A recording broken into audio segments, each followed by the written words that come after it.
Alassane Ouattara a quitté la Côte d'Ivoire pour se faire soigner en France. Mon petit frère, même père, même mère, a piqué une crise puisqu'il était au volant de sa voiture. Paniqué, j'ai appelé l'un de mes frères cadets. Viens m'accompagner parce qu'on dit que notre frère a piqué une crise au volant. Dieu merci, il avait stationné. Il était 20 stations. Donc, on a pris un Yango, nous sommes arrivés, c'était à Trècheville vers la Citaraï. Ils ont une société de ciment qui n'est pas loin de là-bas. Donc, quand nous sommes arrivés, on a vu que notre petit frère était mal en point. Il tremblait, vraiment, les gens ne voulaient pas le toucher. Ils ne savaient pas de quoi il souffrait, donc ils ne voulaient pas le toucher. Vous voyez aussi, c'est ça. Moi, j'aurais bien voulu, on leur a dit appeler les pompiers, personne n'a appelé les pompiers. Et il est resté là, il était en train de trembler dans la voiture. Vous voyez un peu. Il tremblait dans la voiture. Et comme il tremblait dans la voiture, qu'est-ce que nous avons fait? Nous, c'est notre frère, on le connaît. On le connaît. On l'a soulevé. Donc, quand on l'a soulevé, on l'a mis, comme on appelle ça, on l'a mis dans une voiture et nous l'avons conduit au centre hospitalier universitaire de Trècheville, le CHU de Trècheville. Donc, quand nous sommes arrivés au CHU de Trècheville, les vigiles qui étaient là nous ont demandé à quelle urgence. On dit, ah, c'est notre frère qui a piqué une crise au volant. Il dit, d'accord, envoyez-le, comme on appelle ça, au service des urgences médicales. On a tourné dans le CHU, nous sommes arrivés au service des urgences médicales. À peine, nous sommes arrivés devant le service des urgences médicales, il y a un médecin qui sort. Il était en blouse verte. Il était en tout vert. Il avait fait un complet vert. Une blouse. Donc, quand il a vu notre frère qui était en train de se débattre dans notre main, sans toucher notre frère, sans l'avoir examiné, il nous dit en même temps, envoyez-le à Benjerville. Envoyez-le à Benjerville. Il a dit, comment l'envoyer à Benjerville? Il dit, envoyez-le à l'hôpital psychiatrique de Benjerville. Il a dit, hey, on vient avec quelqu'un, vous ne l'examinez pas, vous ne le touchez pas, vous nous dites automatiquement de l'envoyer à Benjerville. C'est quoi ça? Il me dit, tais-toi. Ici, là, c'est moi qui suis le médecin. Quand je dis, là, c'est ce qu'on fait. Que c'est moi qui connais je connais mon travail. Si tu étais médecin, toi, tu allais le soigner. Il a dit, non, non, non, ne me dites pas ça, c'est moi, mon frère. Je sais aussi que cela lui arrive souvent. Pourquoi vous nous dites de l'envoyer à Benjerville? C'est quelle manière ça? Il dit, si tu fais, vous allez vous retourner. Donc, les gars qui étaient à côté, d'autres parents du patient, ont demandé pardon. Donc, il dit d'ailleurs, il n'y a pas de chambre. Il dit, il n'y a pas de chambre disponible. Hey, il n'y a pas de chambre disponible. Plaider. Il y a un infirmier qui est sorti, il dit non, chef, il y a, comme on appelle ça, il y a une chambre qui est là parce qu'il y a un patient qui venait de mourir. Donc, ils avaient enlevé son corps. Mais il n'a pas dit qu'il est mort. Ils ont dit il y a un patient qui vient de partir. Donc, on devait le remplacer par quelqu'un d'autre. Automatiquement, il a dit, ok, envoyez-le dans la chambre. Donc, on était dans la chambre 11. Ils l'ont mis au lit 6. Avant que les médecins ne viennent, nous, on était là, on les attendait pendant quelques minutes, pendant que notre frère était en train de se débattre, en train de se tordre de douleur. Il y a un infirmier qui est venu. Il nous a demandé de lui expliquer ce qui s'est passé. Chose qu'on était en train de faire. On a commencé à lui expliquer ce qui s'est passé. Donc, quand on a fini, il dit, ok, il a compris. Il est venu à côté de notre frère, il le touchait un peu. Il dit, tu as mal où, tu as mal tant. Le frère aussi parlait, tu n'es pas dripano. Il est en train de lui poser quelques questions. Il arrivait à parler. Donc, quand il a fini, ils sont partis dans leur salle là-bas. Ils ont fait une longue liste, une longue ordonnance. Ils nous ont envoyé près de 30 000 francs. Avec examen de sang, à faire tout ça. Donc moi je lui ai dit, mais actuellement là, il faut faire d'abord les premières nécessités. Parce qu'il se tord de douleur, il faut calmer la douleur. C'est ce que nous voulons d'abord. Donc, ils nous ont dit de partir acheter d'abord les médicaments avant qu'ils ne le touchent. Et Côte d'Ivoire, on dit ok, on est parti à la pharmacie. On est parti à la pharmacie acheter des médicaments. Donc quand on est parti, puisque les examens de sang là, nous on a dit, on n'avait pas d'argent sur nous, on n'avait plus rien sur nous. On dit les examens de sang là, nous allons faire ça après. Pour le moment là, calmez-le.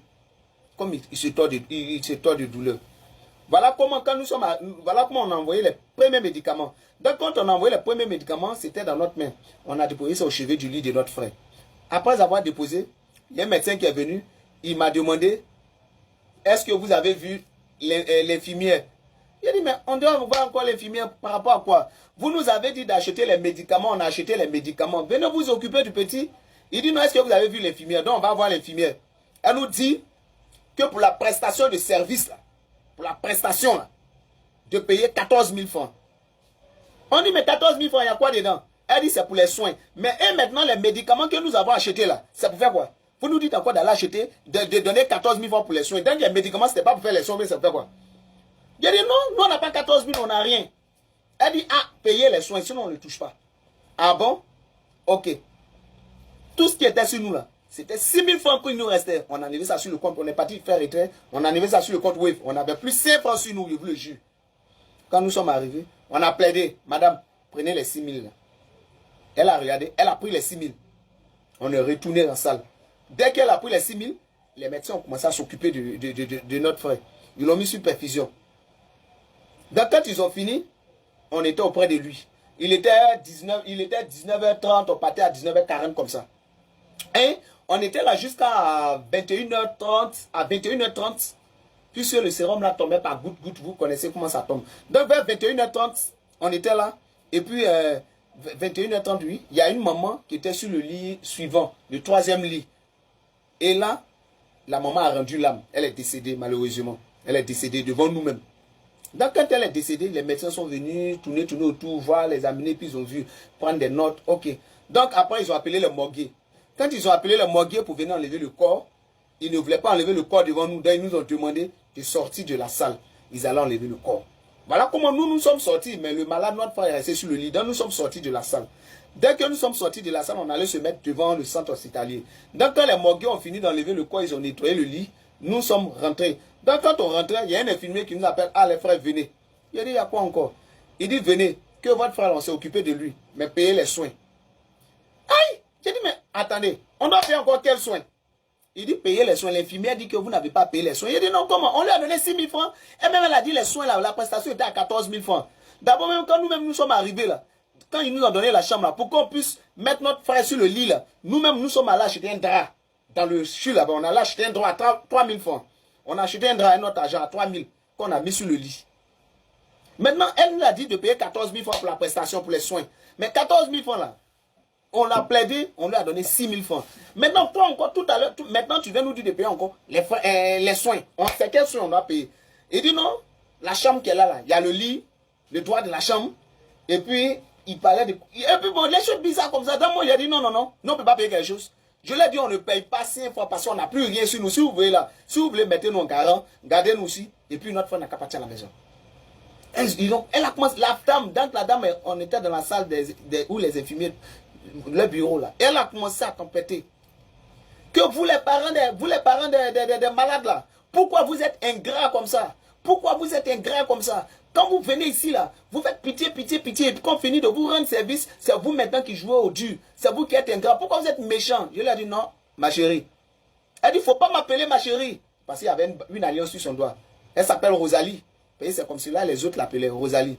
Calme-toi, Rosalie, calme-toi. Elle dit, il ne faut pas m'appeler ma chérie. J'ai dit, bon, d'accord, madame, on ne se connaît pas.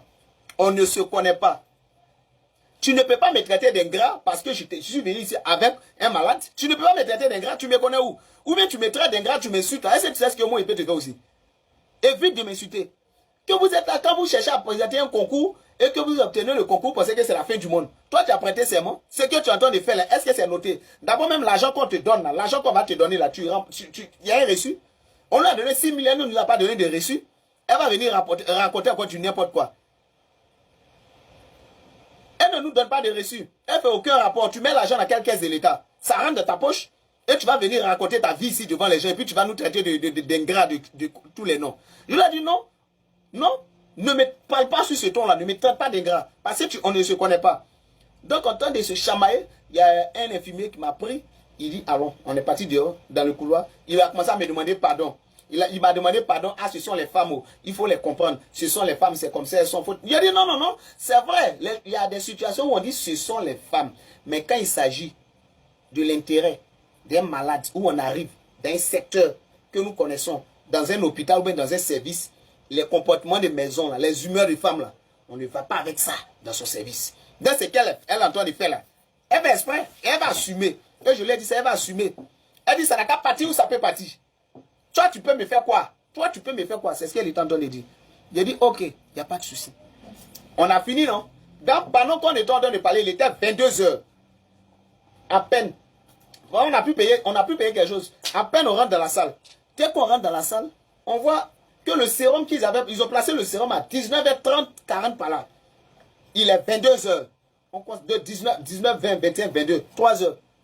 En même temps, on rentre, on voit que le sérum est fini. Le sérum est fini dans sa boîte. J'ai dit, aïe, un sérum que vous avez mis à 19h40 et quelques.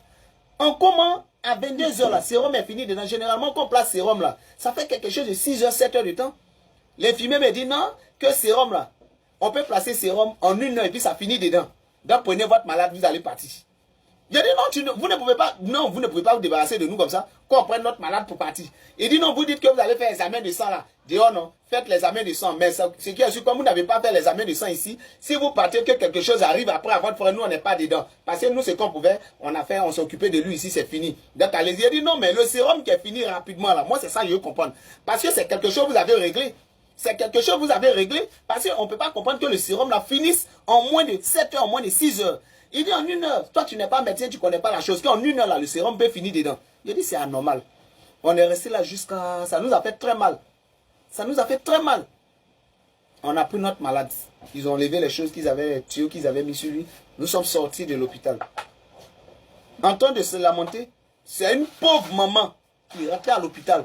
Et quand elle nous a vu en train de crier, en train vraiment de se lamenter, c'est elle qui a les enfants. Il y a quoi? On dit, ah, c'est notre malade qui est là. On est quitté au CHU. Voilà ce qui s'est passé là-bas. Vous n'avez plus rien pour rentrer. C'est la maman qui a payé notre Nyango. Elle a payé notre taxi pour qu'on puisse rentrer à Yopougon.